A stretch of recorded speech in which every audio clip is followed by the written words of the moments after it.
Hi everybody welcome to honey stories. నేను మీ Lakshmi. Vashishta the best not 15 episode యార్. నేను చూసానా? ఎప్పుడమ్మా అని మెల్లగా అడిగాడు యశ్వంత్. రోజు చూస్తున్నావు కదా నాన్న, నీ చుట్టూ బొంగరం తిరుగుతుంది తనే అని నవ్వింది మహా. వాట్ ఆ కోతిపిల్ల సత్య అంటూ కీచుగారిచాడు. ఓయ్ ఇక్లీ చెట్టు, నేను ఏ యాంగిల్లో కోతిలా కనిపించాను అంటూ వచ్చింది. బామా ఏంటమ్మా మాటలు అని గసిరింది తన మదర్. ఓ ఇదంతా నీ పన్నాగమా అని వసి వైపు చూసి పళ్ళు నూరాడు. మరి నువ్వు ఆల్ ఇండియా సోల్ అందగాడివి అని తను కుట్ర చేసింది. పగలు చూస్తే పగలే కల్లోకి వచ్చేంత గ్లామర్ తమరుది. అది తెలియక ఓ ఎగరకు. బంగారం లాంటి బేబీని రాక్షసుడికి ఇవ్వాలని నీకెలా అనిపించింది అని గయ్యమని పడ్డాడు వసి. వసి అని సీరియస్‌గా పిలిచింది. ఉన్నమాట కదా ఎందుకా కోపం అని గొణిగాడు. యశ్వంత్ మనం ప్రేమించే వాళ్ళని చేసుకునే కంటే మన గురించి అన్నీ తెలిసి ప్రేమ పంచాలనుకున్న వాళ్ళతో జీవితం సంతోషంగా ఉంటుంది. మేము అన్నీ ఆలోచించే వీరిని పిలిచాము ఆలోచించుకో అన్నారు వాసుదేవ్. అమ్మా మీరు మాటిచ్చారా అని అడిగాడు. అబ్బో ఏం డ్రామా ఏం డ్రామా అంటూ పక్క నుండి సంటింగ్ బాబు గుర్రుగా చూస్తూ నువ్వు కల్పించుకోకు ఓకే అని మీరు మాట ఇస్తే చేసుకుంటా అమ్మా అన్నాడు యశ్వంత్. సత్య అంటే నీకు ఇష్టం లేదా యశ్వంత్ అందామె. బామ్మ వైపు చూసి ప్రజెంట్ తన మీద ఏ ఫీలింగ్ అయితే లేదు, మెల్లగా తనని ఇష్టపడటానికి ట్రై చేస్తా, ఏమాత్రం మీకు మాట రానివ్వను అన్నాడు యశ్వంత్. ఇది చాలు నాన్న, శ్రావణ మాసం మంచిది ముహూర్తాలు పెట్టించండి చేసేద్దాం అంది మహాలక్ష్మి. మామ్ మనమే ఈవెంట్ కంపెనీ స్టార్ట్ చేస్తే ఎలా ఉంటుందంటావు అంటే అన్ని పెళ్ళిళ్ళు చేసిన ఎక్స్పీరియన్స్ నీకు వచ్చింది కదా, లాభసాటి బిజినెస్ ఏమంటావు అని పెదవిరిచడం వశిష్ట. నువ్వైతే సూట్ అవుతావు, మాటల గాడితో బోల్తా కొట్టిస్తావు. అమ్మ ప్యూర్ ఫెరల్స్, నీలా కన్నింగ్ మెంటాలిటీ కాదు అని పెదవి కరవ చేశాడు యశ్వంత్. మామ్ ఈ ఇట్టేటి ఫంక్షన్ బయటకు గెంటేయి అని. బేబీ నీకు నచ్చితేనే పెళ్ళికి ఒప్పుకో, తర్వాత మేడిపండు అంటూ గగ్గోలు పెడితే బాగోదు చూసుకో అన్నాడు.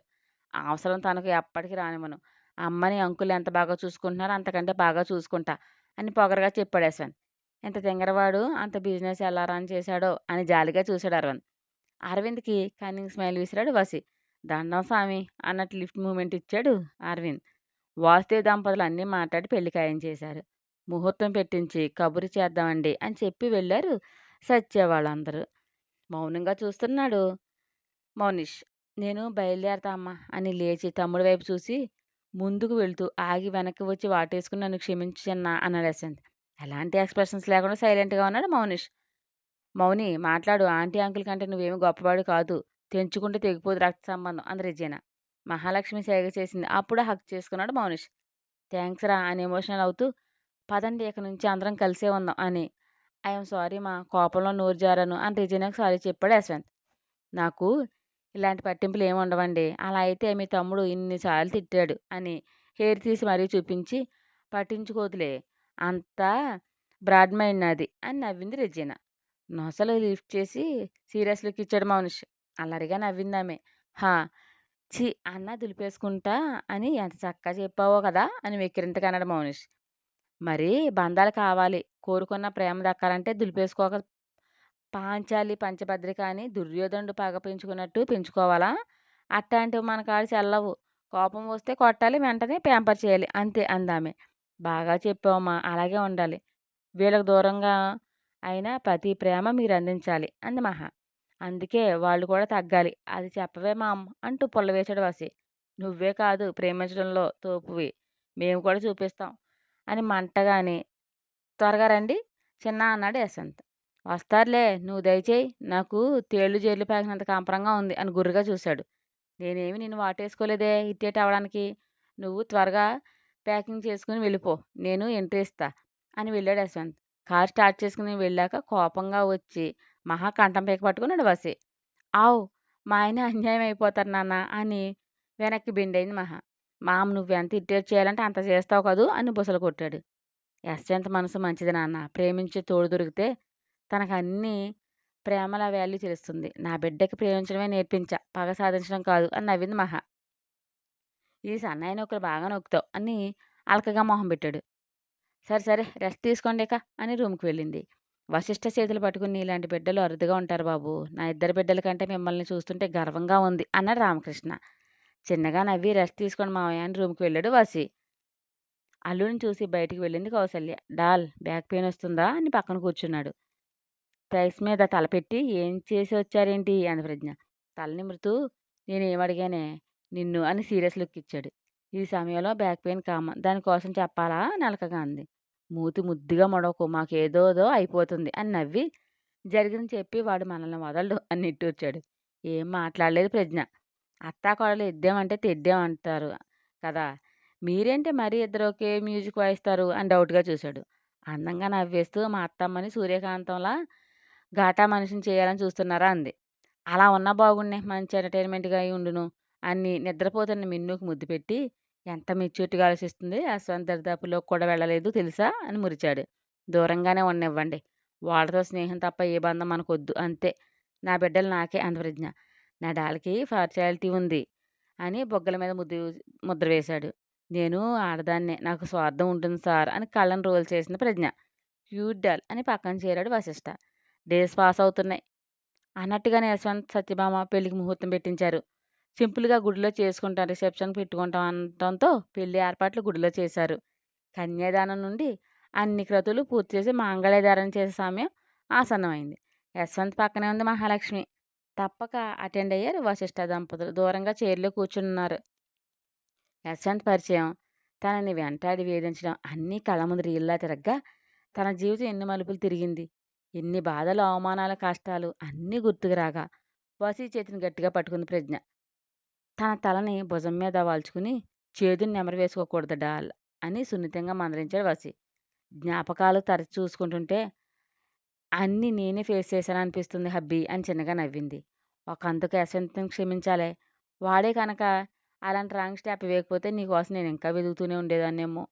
అందుకు థాంక్స్ చెప్పాలి వీడికి అని నవ్వాడు. చెప్పి రెచ్చగొట్టకండి. కొందరిని కదిలించకుండా ఉంటేనే మనకు ఆరోగ్యం అంది ప్రజ్ఞ. మౌనంగా యశ్వంత్ వైపు చూశాడు వశిష్ఠ. ఇద్దరి చేత మాంగళ్యానికి పూజ చేయించాక బాబు మాంగళ్యధారణ కానివ్వండి అని తాళిబొట్టు తీసి అందించారు పంతులు గారు. పైకి లేచి మహా వైపు చూశాడు యశ్వంత్. చక్కటి చిరునవ్వు రువ్విందామె. సత్య ముందు వంగి నీకు మనస్ఫూర్తిగా ఇష్టమే కదా అని అడిగాడు. తల ఎత్తి చూసి అందమైన చిరునవ్వు రువ్వింది సత్య. ఆ స్మైల్ చూసి సాటిస్ఫై అయ్యి పంతులు గారు చెప్పే మంత్రాన్ని చెబుతూ ఆమె మెడలో 3 ముళ్ళు వేశాడు. సింధూరం అందించి పెట్టమన్నారు. సింధూరం పెట్టి వరమాలలు వేసి కూర్చున్నారు. మిగతా క్రతువులన్నీ పూర్తి చేయించి పెళ్లి తంతు పూర్తి చేశారు. ప్రజ్ఞని పెళ్లి కూతురిని తీసుకురమ్మని వసి వెళ్ళిపోయాడు. తన దగ్గరే ఉండి బాధ్యతగా నూతన జంటతో గృహప్రవేశం చేయించి నెక్స్ట్ వ్రతం కూడా చేయించారు వాసుదేవ్ దంపతులు. ఇద్దరి కాళ్ళకు నమస్కరించి మళ్ళీ జన్మగాని ఉంటే నేను నీ బిడ్డగా పుట్టాలమ్మా అనుకున్నాడు యశ్వంత్. పోలీసులు తోమిన తోముడికి ఎప్పటికీ సెట్ అయ్యి డ్యూటీలో జాయిన్ అయిన చక్రి అదంతా చూసి తన బాస్‌లో వచ్చిన మార్పుకి తృప్తిగా తల పంకించాడు. నెక్స్ట్ డే రిసెప్షన్ తర్వాత కార్యం అన్నీ ఒకదాని తర్వాత ఒకటి అన్నీ జరిగిపోయాయి. నీలాంబరి కోసం తన అన్నని అడిగాడు మౌనిష్. ఫోన్‌లో వీడియో చూపించాడు యశ్వంత్. ఆశ్రమంలో దీనాతి దీనంగా రోజులు వెళ్ళబోస్తూ కాషాయ వస్త్రాలు కట్టి మెడలో రుద్రాక్షలు వేసి చిక్కి శల్యం అయింది నీలాంబరి. ఎంత పగురు వగరు వెళ్ళబోసిందో అంత దరిద్రం వెళ్ళబోస్తుంది అని చెప్పొచ్చు. చంపకుండా తన అన్న వేసిన పనిష్మెంట్‌కి మౌనిష్ మనసు తృప్తితో నిండిపోయింది. వీడియో వశిష్ఠకు చూపించాడు. కాలగర్భంలో మరో 2 నెలలు గడిచిపోయాయి. లేబర్ పెయిన్స్‌తో అల్లాడుతున్న తన సతి చేతిని గట్టిగా పట్టుకుని చాలా కష్టంగా కన్నీరు బయటకు రాకుండా అడ్డుకుంటున్నాడు వశిష్ఠ. వసి నువ్వైనా చెప్పు తనకు పెయిన్ భరించడం కష్టం అవుతుంది. మళ్ళీ సర్జరీ చేయాల్సొస్తుంది. ఎపిడ్యూరల్ వేస్తే ఇంత పెయిన్ ఉండదు అని డాక్టర్ ఆంటీ. ఎపిడ్యూరల్ అంటే వెన్నుపూస చుట్టూ ఉన్న ప్రదేశంలోకి మందులను ఇంజెక్షన్ చేయించడం ద్వారా నొప్పిని తగ్గించే ఒక వైద్య పరికరం. ఇది సాధారణంగా ప్రసవ సమయంలో లేదా శస్త్రచికిత్సకు ముందు నొప్పిని తగ్గించడానికి ఉపయోగిస్తారు. నోను నాకు ఏ మత్తు వద్దాంటీ ప్లీజ్ నేను పురిటి నొప్పులు భరించే నా కన్నాని వెలుగులోకి రప్పిస్తా అంటూ కన్నీరు కారుస్తోంది నొప్పికి తాళలేక ప్రజ్ఞ. నేను చూసుకుంటా ఆంటీ మీరు కానివ్వండి అని ప్రజ్ఞ తల దగ్గర కూర్చుని చెవిలో ఊసులు చెప్పడం మొదలుపెట్టాడు వసి. అసలే మాటల మాంత్రికుడేమో తన అల్లరి మాటలతో మభ్యపెడుతూ నవ్వించాడు. ప్రజ్ఞ ఫుష్ చేయి అంటూ చెప్పింది. బిగ్గరగా బిగబట్టి ఫుష్ చేసింది. చేతిని పట్టుకుని నిమురుతూ లోలోపల బాధపడుతున్నాడు వశిష్ఠ. తన అమ్మ ఎక్కువ కష్టపడడం ఇష్టం లేదు కాబోలు. చీకటి గోడలను చీల్చుకుంటూ వెలుగులోకి వచ్చాడు బొడ్డోడు. రావడమే డాక్టర్‌కి తన పిర్ర వాయించే అవకాశం లేకుండా సౌండ్ బాక్స్ విప్పాడు. అబ్బో! నీ అయ్య కంటే ముదురువురా నువ్వు అని నవ్వింది. కొడుకు వైపు అపురూపంగా చూసుకున్నాడు వసి. ప్రజ్ఞ అలా చూసి మెల్లగా కళ్ళు మూతలు పడగా మైకంలోకి జారిపోయింది. ఆంటీ అని టెన్షన్‌గా పిలిచాడు. Nothing to worry. మగతొస్తుంది. "నువ్వెళ్ళు బాబు. నీ బాబుని క్లీన్ చేసి తీసుకొస్తా" అంది. కయ్యమని పెద్ద రాగం మొదలుపెట్టాడు.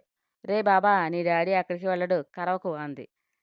చిట్టి చేతిని పట్టుకొని, "డాడీ లవ్ యూ నాన్నా" అని చేతి మీద ముద్దు పెట్టాడు. కళ్ళు మిలమిలా మెరుస్తూ, మురిపించే పెదవి కరవగా తిప్పాడు. అక్క ఎదురు చూస్తుంది త్వరగొచ్చేయి అని బయటికి వెళ్ళాడు. అందరూ ఆత్రంగా ఎదురు చూస్తున్నారు. బాబు పుట్టాడు డాడ్ అని వెలిగిపోతున్న మొహంతో చెప్పాడు. స్కాన్‌లో తెలిసినా రియల్‌గా ఆ స్పర్శ అనుభవిస్తే అదో రకమైన అనిర్వచనీయమైన ఆనందమే కదా! నా తమ్మూ వచ్చేసాడు అంటూ తూనీగలా ఎగిరింది. అందరూ కంగ్రాట్స్ చెప్పారు.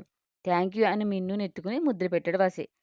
కాస్త దూరంలో పాకెట్‌లో హ్యాండ్స్ పెట్టుకుని అటు ఇటు పాచారాలు చేస్తున్నాడు యశ్వంత్. స్టోరీ మీకు నచ్చినట్లయితే ఒక లైక్ ఇచ్చి కామెంట్ చేయండి. ప్లీజ్ షేర్ అండ్ సబ్స్క్రైబ్ చేయండి బడ్డీస్.